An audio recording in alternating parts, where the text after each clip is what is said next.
Hi all, welcome to lecture 2। तो last lecture में हमने देखा कि पाइथन एक प्रोग्रामिंग लैंग्वेज है। तो हम देखेंगे कि पाइथन सीखने का तरीका बाकी के लैंग्वेजेस जैसे कि इंग्लिश, हिंदी उनके तरह ही होगा। जैसे अगर मुझे इंग्लिश सीखनी है तो सबसे पहले हम सीखते हैं कि अल्फ़ाबेट, राइट, जो बेसिकली A to Z होता है। और फिर हम देखते हैं कि उन अल्फ़ाबेट के सिम्बल्स को हम कनेक्ट करके कैसे वर्ड्स बना सकते हैं। और फिर ऐसे मल्टीपल वर्ड्स का वैलिड कॉम्बिनेशन यानी एक सेंटेंस होगा, और ऐसे कई सारे सेंटेंसेस मिला के हमारा पैराग्राफ बनेगा। और वैसे ही एक पैराग्राफ या मल्टीपल पैराग्राफ यानी आपका एक एसे हो सकता है, स्टोरी हो सकता है, या आपका बुक हो सकता है, राइट। उसी तरह पाइथन में भी एक कैरेक्टर सेट है जो बेसिकली इन चीज़ों से बना है, अल्फ़ाबेट, डिजिट्स और कुछ स्पेशल सिंबल से। तो पहले हम इसको जानते हैं, फिर हम देखते हैं कि ये कैरेक्टर सेट के सिंबल्स को कंबाइन करके हम किस तरह कांस्टेंट वेरिएबल और कीवर्ड्स बना सकते हैं। तो ये बेसिकली इंग्लिश में जैसे वर्ड्स है उनके जैसे ही होंगे, और फिर हम इनको कंबाइन करके इंस्ट्रक्शंस बनाएंगे। तो instructions like sentence like structure, और इनका काम होता है कि कंप्यूटर को कुछ इंस्ट्रक्ट करने के लिए।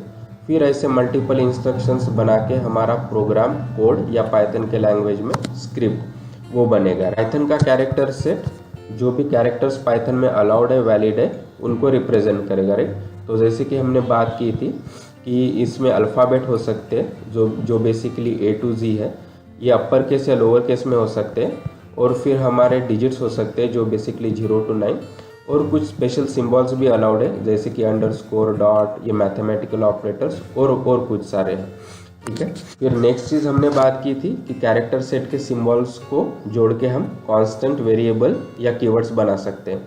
तो उनमें से पहला है कांस्टेंट। तो कांस्टेंट यानी एक ऐसी चीज़ जो चेंज नहीं होती, entity that does not change is called constant. तो ये बेसिकली डेटा या उसके वैल्यू को रिप्रेजेंट करता है पाइथन लैंग्वेज में। तो ये डेटा के डिफरेंट फॉर्म्स हो सकते हैं या टाइप्स हो सकते हैं। तो पहला टाइप है इंटीजर। ये इंटीजर बेसिकली डिजिट से बना होता है, जो बेसिकली हमारे 0 to 9 हो गए। तो इसमें डेसिमल पॉइंट नहीं रहेगा, यानी ये एक होल नंबर को रिप्रेजेंट करेगा।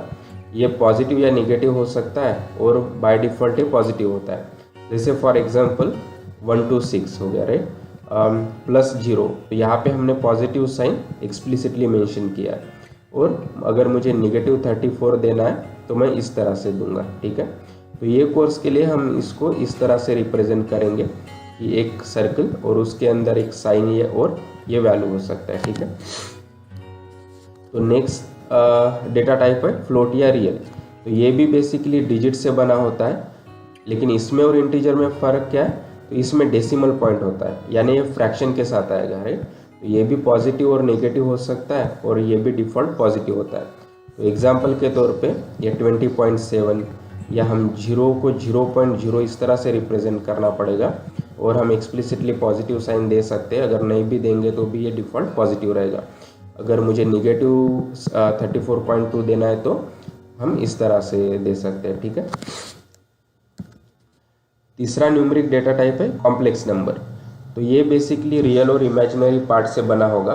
तो इसका फॉर्म कुछ इस तरह से रहेगा, 5 + 4j, राइट। यहाँ पे 5 एक रियल पार्ट है, 4 एक इमेजिनरी पार्ट है, इस तरह से, ठीक है। और चौथा इंपॉर्टेंट डेटा टाइप है बुलियन। तो इसके बेसिकली दो ही वैल्यू हो सकते हैं, ट्रू या फॉल्स। जैसे कि इसके सिर्फ दो ही वैल्यू है, हाँ या ना। तो ये डिसीजन मेकिंग में काफ़ी यूजफुल होता है, ठीक है। तो अभी तक जो हमने डिस्कस किए थे वो थे इंडिविजुअल डेटा टाइप्स, राइट। लेकिन पाइथन में कुछ कलेक्शंस भी है जो बेसिकली बाकी के इंडिविजुअल डेटा टाइप्स का सेट है। तो उनमें से पहला है स्ट्रिंग। तो ये बेसिकली कलेक्शन ऑफ कैरेक्टर्स है। तो हम स्ट्रिंग को पाइथन में किसी भी सिंगल कोट या डबल कोट में दे सकते हैं। जैसे फॉर एग्जांपल अगर मुझे पाइथन एज ए स्ट्रिंग देना है तो मैं सिंगल कोट में पाइथन इस तरह से लिखूंगा। हम इसको डबल कोट में भी दे सकते हैं। इतना ही नहीं, किसी भी नंबर को हम सिंगल कोट्स में देंगे तो ये स्ट्रिंग कहलाएगा। अगर मैं ये सिंगल कोट में नहीं देता हूँ 540 तो ये इंटीजर होगा, लेकिन जैसे मैंने इसको सिंगल कोट में दिया है तो ये स्ट्रिंग है, राइट। और हम कुछ स्पेशल सिंबल्स को भी सिंगल कोट में देंगे तो भी ये स्ट्रिंग कहलाएगा। तो जैसे कि हमने बात की थी कि ये इंडिविजुअल डेटा टाइप नहीं है, ये कलेक्शन ऑफ कैरेक्टर्स है, राइट। जैसे अगर हम पाइथन को देखेंगे तो ये बेसिकली 6 कैरेक्टर से बना है, P, Y, T, H, O and N, right. तो इनका कलेक्शन यानी एक स्ट्रिंग हो गया। वैसे ही 540 एंड सो ऑन।